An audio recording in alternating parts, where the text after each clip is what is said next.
It's the Georgia Hoop Circle on SUVtv, and coming up this week, the BCB, that's the Blue Collar Basketball Showcase at Buford City Arena. We're joined by Mason Ambler, who's one of the organizers and part of the BCB family, and this is going to be an outstanding event. Mason, thank you for taking the time to join us. Lewis Preston, Barry Browner, Mario Mays, some familiar faces. Yeah, thanks for having me. Been a while since I get to work with you. It's fun. It was over the Wheeler Showcase last time you and I saw each other. About a year ago. Yep. All right. So just tell us a little bit about the BCB Showcase and what went into planning and of course playing at beautiful Buford City Arena. Yeah, this is obviously we're looking forward to it. First of all, appreciate you and these guys. You know, part of what we do wouldn't be possible without guys that care about the game. Marcus, SUVtv, obviously putting this event on, so first and foremost, thanks to you guys talking about it. Blue Collar, you know, Sam Allen's the head of Blue Collar, he couldn't be here tonight. Sam goes back with Eddie Martin a long time to their playing days. Obviously, this used to be an event over at GAC. It was a statewide event. You know, we had a lot of big-time events. I remember Miller Grove would play in it when I was there. We played a St. Francis team. Now we're able to use Eddie Martin and also Gene, who's on the women's side, and really start to grow this thing, not only as a state event, but hopefully as a regional and maybe even a national event. So we're really excited to have it back. And like you said, Buford, we're not going to be able to fill it up. We're hoping to get some people in there. You will. But it's a state championship type of arena that these teams get to come play in. Good. I'll kick it off right off the bat. That 12 o'clock matchup between Peachtree Ridge and Shiloh. Yeah. What are we expecting? Yeah, it's going to be, once again, we were trying to get a couple of local teams to play and kick off the day. When you're bringing in teams from around the southeast, you want to give them some travel time. This is a one-day event once again, so we had to get a couple local guys. I think y'all would agree. Shiloh, a good local team. Haven't yet put it together. He's got enough pieces, I think. Coach Rivers has always had a team that's competing. I don't, you know, finding that next level. He's got a kid that can do it. You know, Elias is a top-level talent. He got, you know, the lefty. I call him T. Not sure how you say his first name, but the Lane kid, obviously. Yeah. So, you know, he's once again young. You and I have been around the game, Coach. You've been around the game. He's going to figure it out at some point. You got another couple little small pieces. I like the 6'6" big kid. Not sure what his recruitment level is. Haven't seen him enough, but I like the McLeod kid. He's got a chance. And then you go the other side. You got Arrington, another guy that's been around the block. His team's going to be in the state tournament. How far can Devin carry him? You don't know. Once again, it's going to need some pieces from Tamir, a couple of the other senior kids. Supposedly got a 6'10" kid. Haven't seen him much enough yet either. Richard Rivers, I think is his name. Once again, who knows? Could be a dominating factor in this game. But yeah, great little matchup to kick off the day. Good. So tell me this. I know that you participate in a lot of national events with Miller Grove. Yep. So when you thought about this concept right here, you said hopefully in the future that's where this will go. But when you speak about the competition that you've seen, talk to me what you think about Devin Vassar, the FSU. You know, Devin's a kid. Fortunate enough, I worked with Sam, and just so you know, when I quit working at Miller Grove, I've been fortunate enough to do the training with Sam and his team, where we do individual, group, and things like that. I've worked with Peachtree Ridge. I worked with him last year leading up to the season. He's a good talent. Once again, FSU, I hope he wants to learn how to play defense more than he wants to learn how to score. That'll be a big adjustment for him when I think he gets down there. But me personally, I'm a righty. I love lefties. I think he looks smooth doing it, got the ability. I'm more interested to see if he's got some pieces, once again, that can help him get to the level he wants to get to, as not only an individual, but as a teammate as well.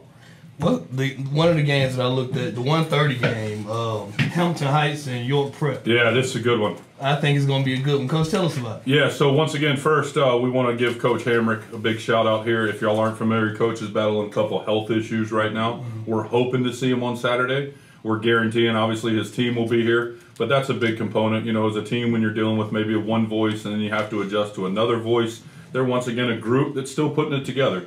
He's got some returners. We'll all start with the Burns kid down low. 6'8", 6'9", big body. I don't call him a throwback. You know, I was a 6'5" guy. I wish I had his size. I might still be able to do something. But once again, he's now got a little running mate. If y'all haven't seen him, a little 6'8" kid in Derico Williams.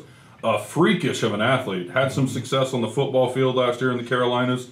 He's got another kid. I believe it's a Longwood commit, if I'm not mistaken. Yeah, the Jaron Williams kid's already committed to Longwood. And then he's got, from Coach Hamrick, once again, I believe guys that have been around the block, He says he's got 6 or 7 other Division I kids. Deuce Dean's one of them. The Vince Cole kid is a guy that's got, I think he's down to Texas Tech, Georgia Southern, and Elon, if I'm not mistaken. So you flip the script, though. We're all familiar with who Hamilton Heights was. Over the last couple of years, I believe it's 9 Division I players have gone off the books.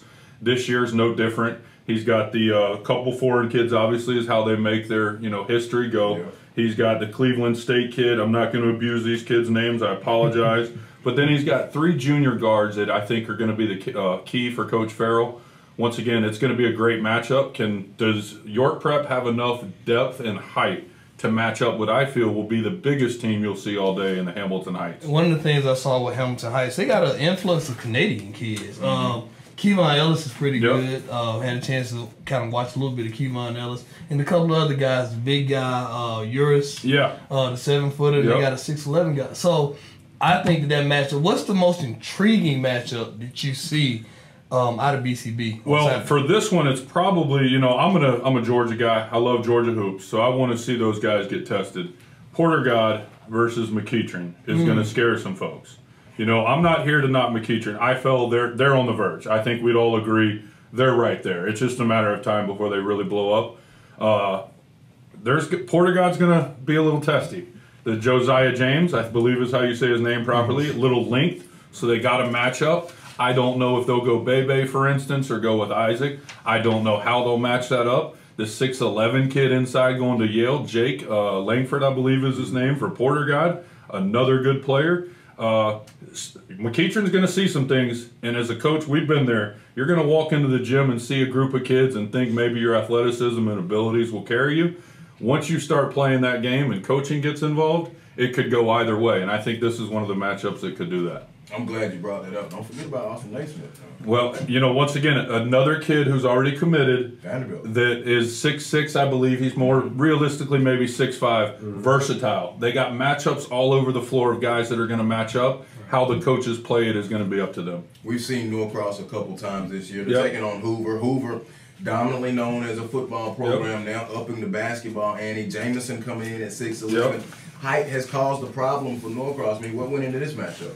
Once you look at things that are supposed to happen with teams and you project them, and then some. I think we all know those haven't worked out so far.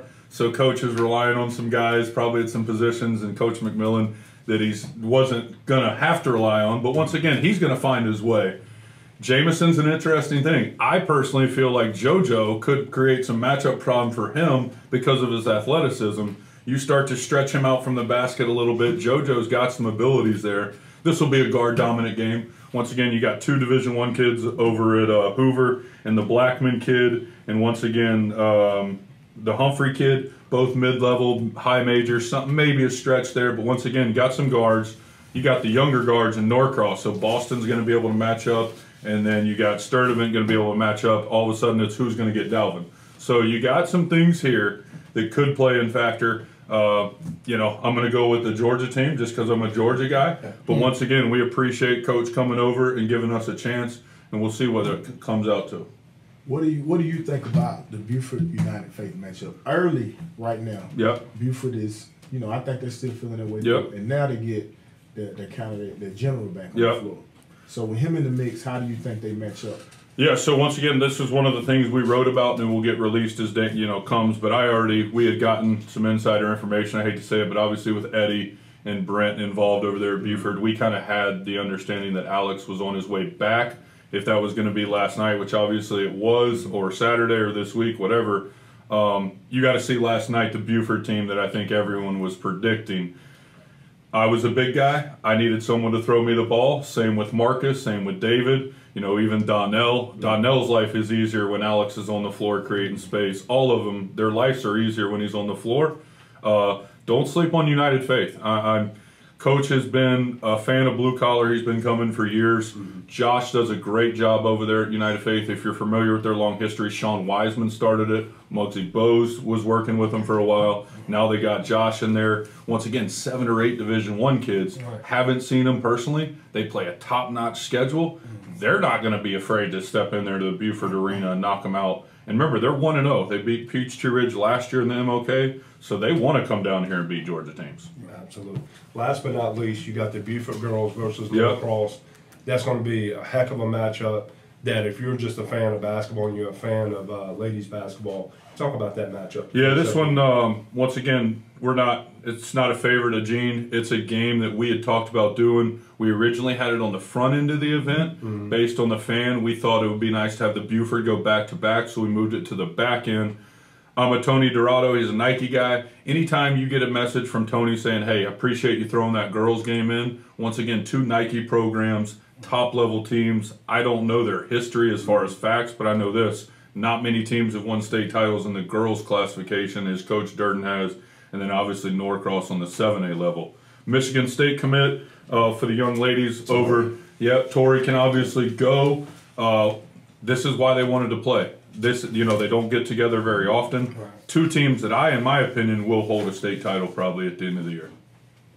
Interesting. Tori Osmond, she can shoot, Coach. Michigan State, she can go. I saw her at the Jared Cook Classic, so did a great job. And I think it's interesting. We know that Coach Hembry is kind of going through some health things, but Danny Wright being able to step in and show what she can do. And Gene always is a class. I got to speak with him earlier this week, and he's just an outstanding event. Well, do you see more girls games being added, or I like this skid right here, 6 games.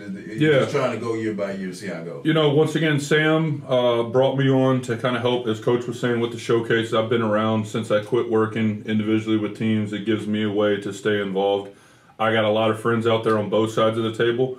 Whatever is going to come is going to come. We use the girls game because it's a top-level girls game. Whether this becomes a 2-day event with, say, girls one day and boys the other, who knows? Blue Collar is fortunate to work in preseason once again with boys and girls games, so our relationships go to both sides of the table. To be honest, though, we want to take this event more. I think Sam wants to take it to a new place. I want to take it to a new place. What that is, we don't know. We have goals and we have things we want to do.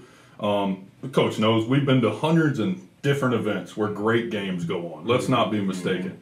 We want to find ways to differentiate ourselves from those events. We're going to put the best possible product on the floor basketball-wise. Once again, you go back and look at his events over at GAC, the best teams were going. Yes. We want the best teams, but at the end of the day, we're here to service the athletes. Right. We need to find ways to get back to these young men. I'm not afraid to say it, and hopefully you guys aren't either. Some of these young men are lost in this game. Mm-hmm. And if we can use basketball as a tool to grow them as young men now, and when they're fathers and have young men of their own that they want to see successful in the game, we've done that now. And I think Sam's a guy, Coach Martin and Gene, we're building the team that we need to put this event on for years to come. Mason Ambler, part of the Blue Collar Basketball Showcase Committee. Stopping by, man. Thanks for stopping by.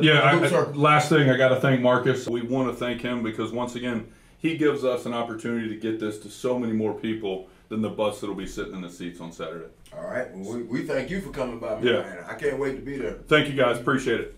All right. Mason Ambler, thanks for dropping by again. BCB Showcase this weekend, SUVtv, Saturday, December the 9th.